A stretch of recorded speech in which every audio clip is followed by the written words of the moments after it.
Olá, bom dia, seja bem-vindo a esse perfil Abba Pai Todo Dia.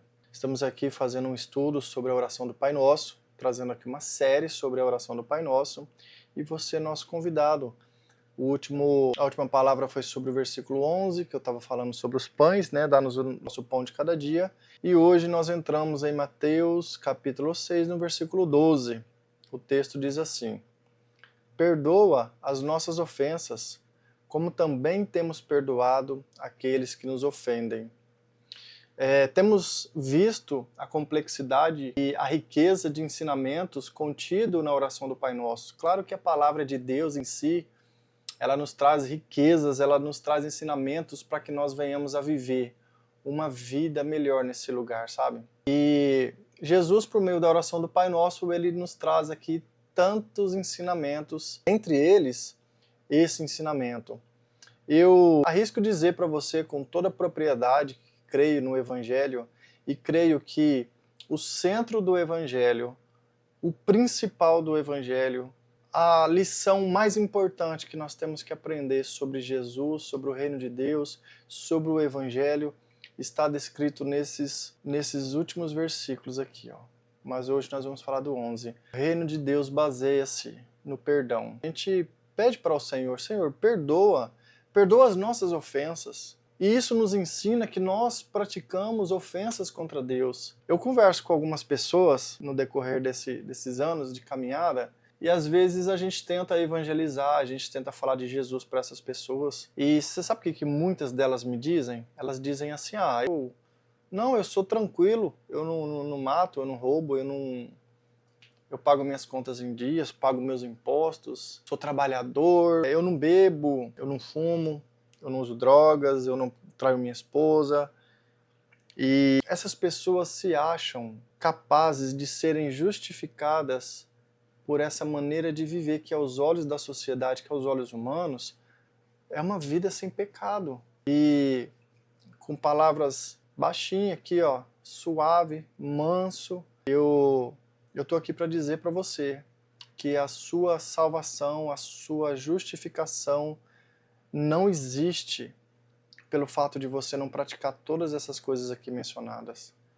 Nós vamos entender que em Adão, através de Adão, da nossa natureza caída, a Bíblia vai dizer assim, ó, e todos pecaram e destituídos estão da glória de Deus. E a Bíblia também vai dizer que existe somente um intermediador, um nome pelo qual importa que sejamos salvos, e esse nome é Jesus. Então, assim, eu tô aqui para te dizer que a verdade não existe salvação fora de Jesus Cristo.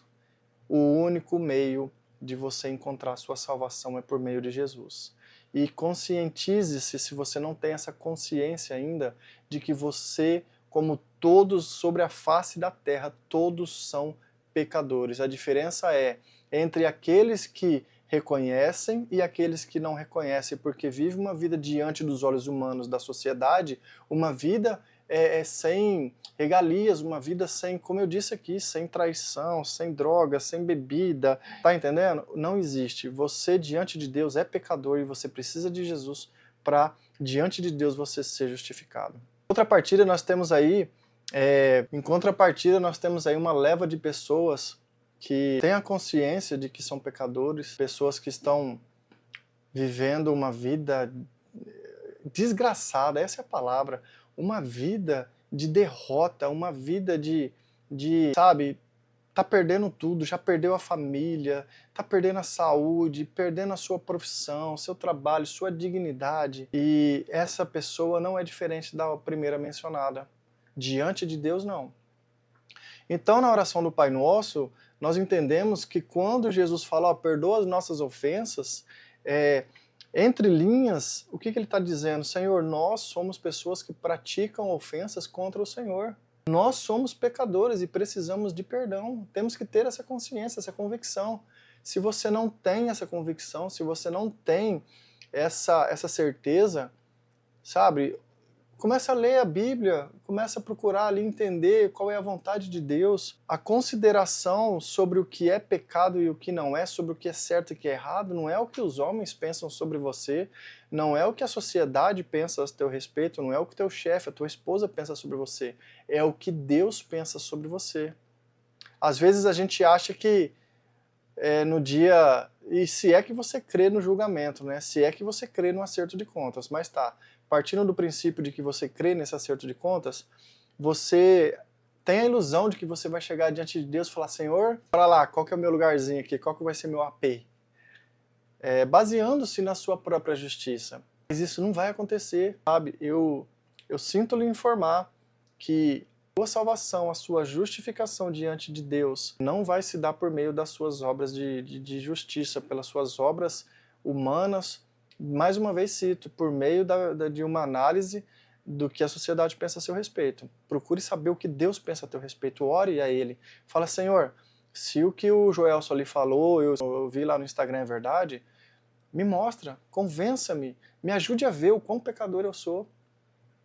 E a parte B desse versículo diz assim, ó, falamos sobre perdoa as nossas ofensas, e a parte B diz assim, ó, como também temos perdoado aqueles que nos ofendem. Aqui entra uma questão bem complicada. Por quê? Partindo do pressuposto que somos pecadores, que somos praticantes de ofensas contra Deus, e se por meio da oração a gente... E lógico, do arrependimento, não adianta você orar: Pai, me perdoa, se você não tem arrependimento no seu coração.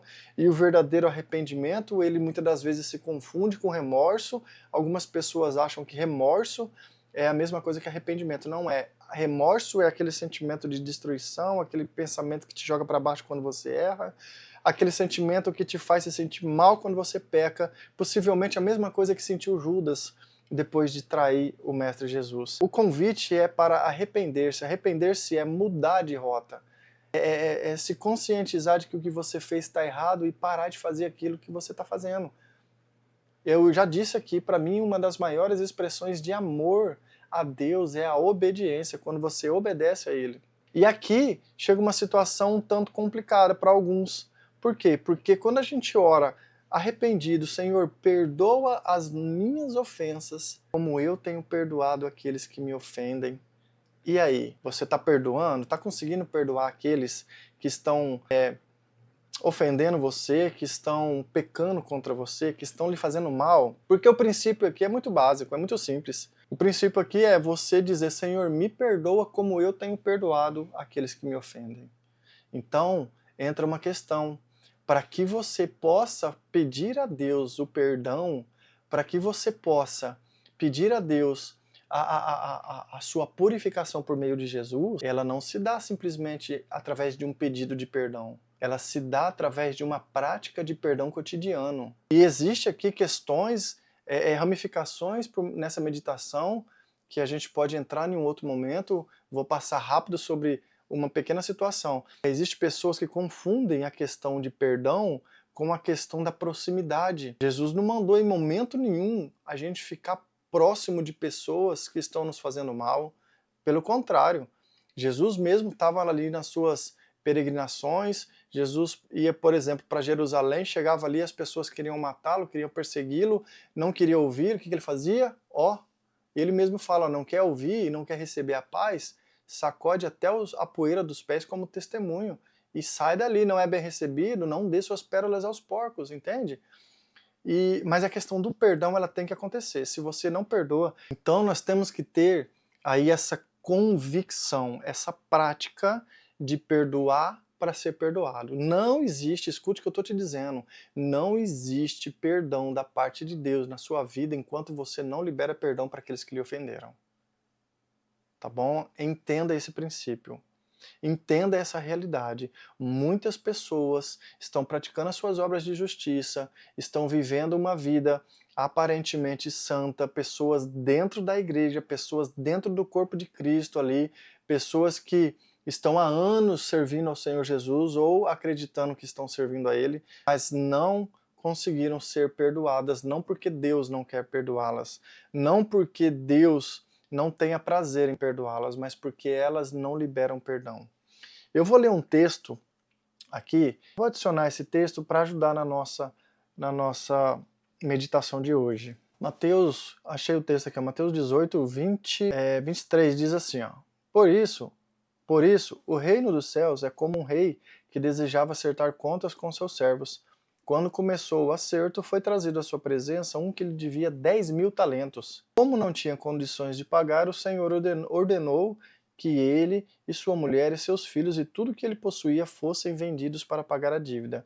O servo prostrou-se diante dele e implorou: Tem paciência comigo e tudo te pagarei. O senhor daquele servo teve compaixão dele, cancelou a dívida e o deixou ir. Mas quando aquele servo saiu, encontrou um dos seus conservos que lhe devia 100 denários. Ele o agarrou e começou a sufocá-lo, dizendo: Pague o que você me deve. Então seu conservo caiu de joelho e implorou-lhe: Tenha paciência comigo e pagarei a você. Ele, porém, não quis. Antes, saiu e mandou lançá-lo na prisão, até que pagasse a dívida. Quando os servos, que eram companheiros dele, viram o que havia feito, ficaram tristes e foram contar tudo ao seu senhor. Então o senhor chamou o servo e disse: Servo mau, cancelei toda a sua dívida porque você me implorou. Não devia você ter tido misericórdia do seu conservo como eu tive de você? E irado, o seu senhor entregou aos torturadores até que pagasse tudo o que devia. Assim também fará o meu Pai Celestial a vocês, se cada um não perdoar de coração o seu irmão. Vocês veem aí a seriedade do que eu estou falando? Não é eu que estou dando essa interpretação, não. É o que o texto literalmente diz. Olha essa analogia. Vocês entenderam o texto? Aqui é muito claro. Um homem foi chamado pelo Senhor que ele devia 10.000 talentos. Quando ele chegou diante desse homem, desse senhor, ele falou: eu vou pegar sua esposa, seus filhos, seus bens para você pagar a sua dívida. Ele caiu de joelhos e falou: não, por favor, me perdoa, eu vou pagar, tem misericórdia de mim, tem compaixão, espera que eu vou acertar. E aquele homem falou: faz o seguinte então, ó, eu vou te perdoar de toda a dívida, você não me deve mais nada, tá perdoado. E aquele homem saiu dali com toda a sua dívida cancelada, tudo foi apagado. Mas no caminho de volta para casa, ele encontrou um conservo dele mesmo, ele encontrou um servo dele que devia a ele uma pequena quantia, em comparação ao que ele devia aquele senhor, o qual perdoou sua dívida. E ele catou esse servo pelo pescoço ali e falou: ó, desgraçado, vou falar aqui na minha expressão, ó, desgraçado, você vai me pagar tudo que você deve. Mas quando o companheiro desse homem, os companheiros dele viu o que ele fez, eles voltaram lá naquele senhor e falou: poxa vida, você não perdoou lá o cara no meio do caminho pegou um carinha ali que devia a ele e quer fazer ele pagar a todo custo. E aí esse senhor mandou chamar ele e falou: não te perdoei toda a dívida que você tinha comigo? Em outras palavras, grande era a sua dívida. O que é essa merrequinha aí que esse cara te deve? Não te perdoei aí de 100 milhões de reais, vamos dizer assim, trazendo para os nossos dias? Não te perdoei aí de 10 milhões de reais? O cara te deve aí 50 reais, 50 contos, você está aí querendo torturar ele, pegar a família, pegar os filhos? Então agora você vai pagar. E aí nessa parábola aqui, esse homem leva ele para ser torturado e, enfim, ele acaba se dando mal. E a Bíblia vai dizer claramente que é isso, assim que Jesus vai tratar com as pessoas que não liberam perdão, não perdoam aqueles que estão ofendendo essas pessoas. E é exatamente o que Jesus fez. Deus manda o teu filho Jesus para morrer naquela cruz, se entregando, perdoando a nossa grande dívida. E aí quando alguém faz uma coisinha pra gente, a gente não perdoa.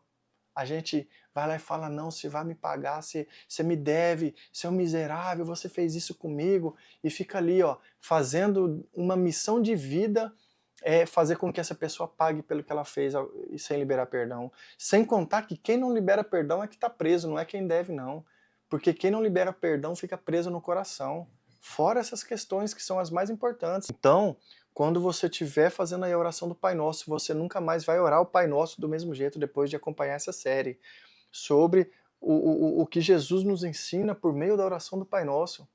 Então, toda vez que você orar: Pai, perdoa as minhas ofensas, assim como eu tenho perdoado aqueles que me ofendem, você vai colocar a mão na consciência e vai pensar: será que eu estou perdoando? Será que eu estou liberando perdão para as pessoas que estão me ofendendo?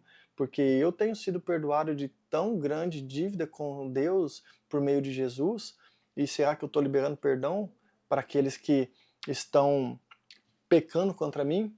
Então fica aí essa reflexão. E te disse que a oração do Pai Nosso, ela não é tão simples quanto parece.